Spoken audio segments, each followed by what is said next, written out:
Hey folks, this is Vincent Tiki with Dad's Gaming Addiction, and today we're going to quickly review Sniper Elite, the board game. So I just grabbed one of my box covers. This is actually part of the Eagle's Nest expansion. I've got the core game. I've got the deluxe package, and he's really fighting for that camera. I've got the core game, the deluxe package, as well as this Eagle's Nest expansion pack. And I'm not going to get into all of them. I have covered them on my channel before. I've got the unboxing videos out there, so if you want to see what's inside each box, feel free to check out those unboxing videos. I've also released several videos showing off gameplay for the solo mode as well as multiplayer. This is just going to be a quick look at the game itself, sort of like a shorter video that is going to delve more into my thoughts on the game, like a review, as opposed to a long, drawn-out gameplay video. So I guess with that said, let's go ahead and move over to the table, and I'll show you what the game is about and then offer my thoughts. Alright, so here's a quick look at the boxes. I've got the Sniper Elite, the board game in the middle, the Sniper Elite Eagle's Nest expansion on top, and the Sniper Elite Deluxe Upgrade Kit on the bottom. Everything that you're about to see is not fully reflective of what's in those boxes because, well, I'm not using all the components for one playthrough. There are several maps and other cards and the like that simply aren't used depending on the map that you choose and so on. And I've currently set my playthrough up for a solo game, so it's going to look slightly different than what you would set it up for in a multiplayer game.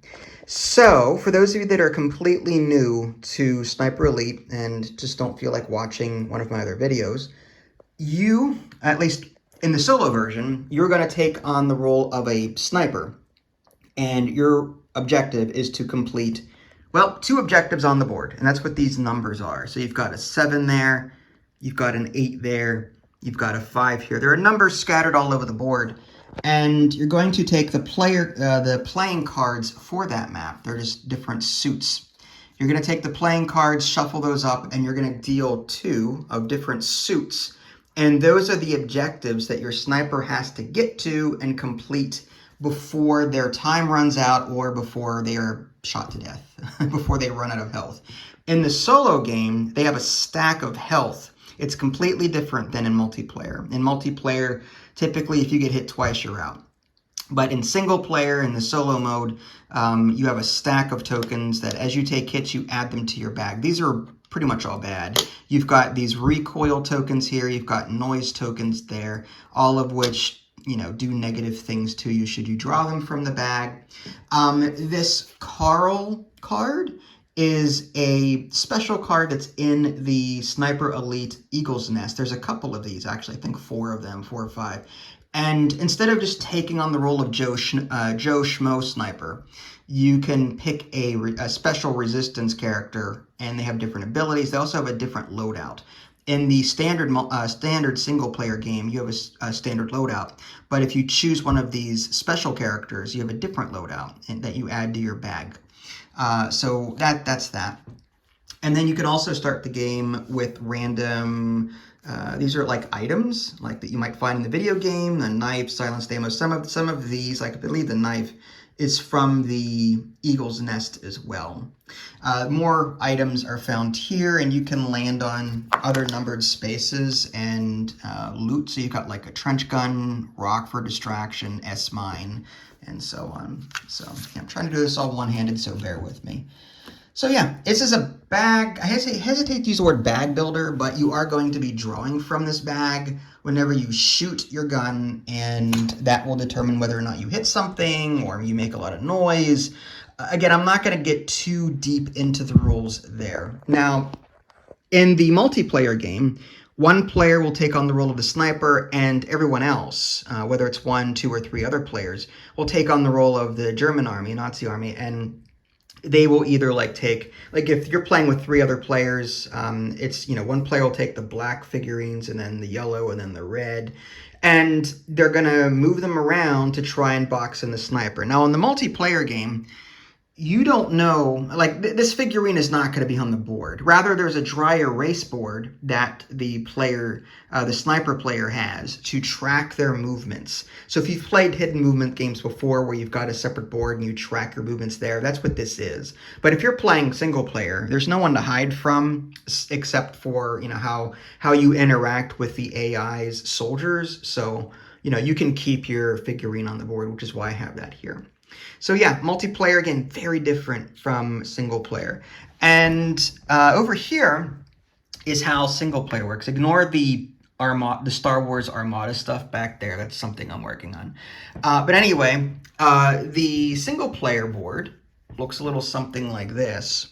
And the way this works is whenever you're done doing your thing, you're going to roll this die, and you're either going to roll a 1 chevron, a 2 chevron, or a 3 chevron. I think it's like a 50-50, and then this is like, what, 33% or something like that. There's like 2 out of 3. Yeah, so there's 2 chevrons, 1 3 chevron, and 3 1 chevrons. But anyway, this is going to determine what the enemy does, and there's always going to be one face down, so you're never going to know what they're always going to do, but you can kind of hedge your bets. Like, this is the most common one. If there's a card in this slot, there's a very good chance it's going to happen. The other two, not so much. This one's super rare. But there's also something known called LKS, which is what this is, last known sector. And what's different about the single player solo game is that depending on how fast you move, like if you move too fast, like 2 or 3 spaces, and you stay in your sector, not only do you take a hit, but, moving quickly is bad. If you move into a new sector and you're moving fast, you're making so much noise that you're updating this to the new sector color, because the board is divided into white, red, you've got yellow, you've got black somewhere. It's hard for me to see the black. There it is. So yeah, so it's again, I don't want to confuse you guys with giving you both multiplayer and solo rules, but ultimately, in single player, you're going to be updating this last known sector depending on how quickly you move. Some of these cards will just tell you to update this anyway, like all defenders in the LKS search. There may be cards that might say update LKS. But typically, still in solo, you're trying to get your sniper to your different objectives so that you can complete them. But in the meantime, you've got these solo cards, and there's a pretty thin solo deck here. If you go to draw one and you can't, or if the deck runs out, then game over. And if you happen to take too many hits, if this stack is empty, you flip this over and you get 3 more recoil, I think. And then if those run out, then you lose. So there's 2 ways to lose. You either run out of solo cards, or you take too much damage and you lose your health token twice. And but you can refresh these solo cards by completing one objective. So when I get to the 4 or the 8, and I've gone through half of this, everything will be reshuffled into a new deck. So the timer will restart. Multiplayer works a little bit different. On the reverse side of this, there's trackers that players can use, so they can track the movements of the different armies that are on the board. So there's that. But yeah, that's the general gist of this. And again, keep in mind, everything I'm showing you right now is not fully reflective of what's actually in the game, because this board game by itself has other maps. There's another deck of these cards for the other maps in that box. So yeah, there's a lot more to it than this. You can even play as specialists. If I grab one of these, this is the back of the rulebook. So there's like adjusting difficulty. You can give the defender or the sniper extra stuff to make them, give them some kind of advantage there. There's also, I'm just going to move this real quick without hopefully knocking anything over. These are the specialists that are available in the solo rule set. You can use the specialists in the multiplayer as well, but in the solo, you can adjust. Like if you use the radio operator, you can either give yourself a benefit as the sniper, or you can give yourself a complication as the sniper. So, and the miniatures for these are in the Eagle's Nest, or in the deluxe upgrade kit rather. So if you want to reflect these specialists better, you'll want to look into getting the deluxe upgrade kit. Again, go check out the unboxing videos if you want to see that in greater detail. But there's a lot to do here, and a lot of sneaky gameplay. But the rules will change from solo to multiplayer pretty significantly. So just be aware of that going in. And there you have it. Did I scare you? I scared him. So there you have it. A quick look at the Sniper Elite board game gameplay mechanics and everything that kind of ties into it. Now, as far as my thoughts on the game, so first of all, hidden movement is one gameplay mechanic I do actually enjoy. There was a game that was released a long time ago. It was called Clue, the Great Museum Caper. And in that game, this is going to be an excellent professional video, by the way. Clue, the Great Museum Caper. I'm going to put this over here. And I'm going to move this up here. There we go. Much better. So Clue, the Great Museum Caper was a hidden movement game. And that was my first introduction to games like that. Eventually there was like Spectre Ops and some other hidden movement games. But ultimately, like Clue, the Great Museum Caper, I think that's what the name of it was.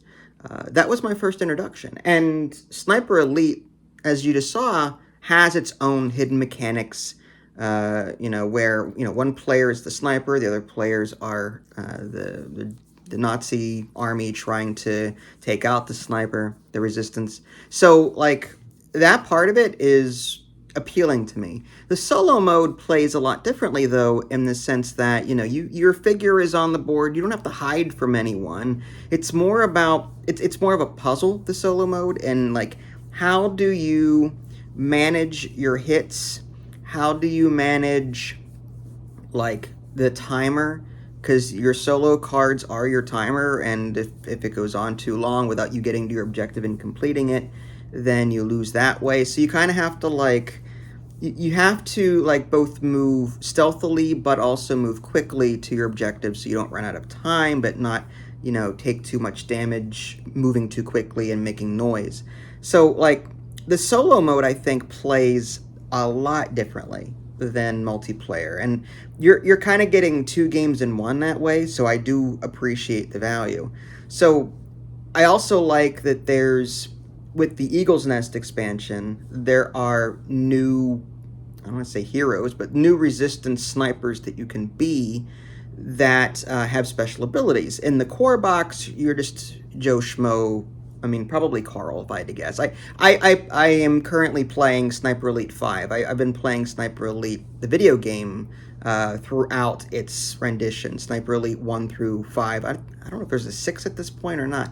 Anyway, so, yeah, I'm a big fan of Sniper Elite when I get around to it. But anyway, I like that there are multiple resistance people that you can be with the Eagle's Nest expansion. I do like that the deluxe box has much thicker chips, like thicker tokens, very weighted, very heavy, and the specialists in that box are also they're just miniatures for the specialists, really. The specialists only really come into play, though, when players want to start adding challenges to the game. In the solo mode, those specialists will both, you can enable their positives or their negatives, like you can make the game easier or harder, whereas in the multiplayer mode, typically just it gives the defenders, the Nazis, some kind of special ability. So, I like what the game offers, and I do appreciate that there aren't 3,000 components in a game like this. There are other games out there that, like, I get component overload and I just don't feel like playing it. Now, on the opposite end of the spectrum, like, I find this game to be a bit finicky, and some of that turns me off from wanting to play it in the first place. What do I mean by finicky? Well, if I'm playing solo, for example, and I get a solo card that tasks me with moving the German soldiers from the farthest away to here, like, I will sometimes spend 2 or 3 minutes moving all of these different armies around. it's just a lot of maintenance. I feel like Sniper Elite is a high maintenance kind of game. I could be, alone in that thought, but yeah, I just when I'm playing solo, I just feel sometimes that, oh gosh, now I got to sit here and try and, is this right? Should I have moved him here? Is this right? Am I supposed to move this character here? Am I supposed to move this army over here? This soldier over here? Am I supposed to do that, or is that what's asking me to do? And I'm sitting there flipping through the rulebook trying to figure out if I'm supposed. My advice to you on that end of it, the solo end of it, if you're gonna play solo, worry less about nitpicky rules and where you're supposed to put everything exactly and to follow. Just do the best you can, and if you're conflicted, just pick a spot, put them down, and or just don't move them, whatever. And then on your next play, then research it after the fact. Because if you sit there for 2-3 hours trying to nitpick over everything, you're not going to have a good time unless you're one of those people that love to nitpick. So my advice to you is, if when in doubt and you don't want to spend too much time on it, just, it's okay. The Sniper Elite police aren't going to come by and tell you played the game wrong and arrest you. That's not how it works. Just have fun with it, for your first couple of games, and then seek some clarification. Now, on the multiplayer side of it, my complaints are a little different.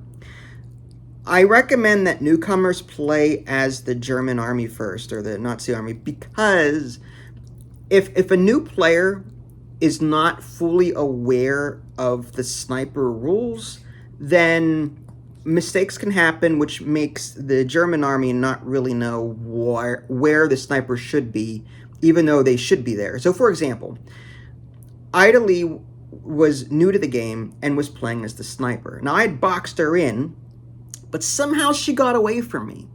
And she missed a rule where she was supposed to tell me that she had made noise and alerted this person over here.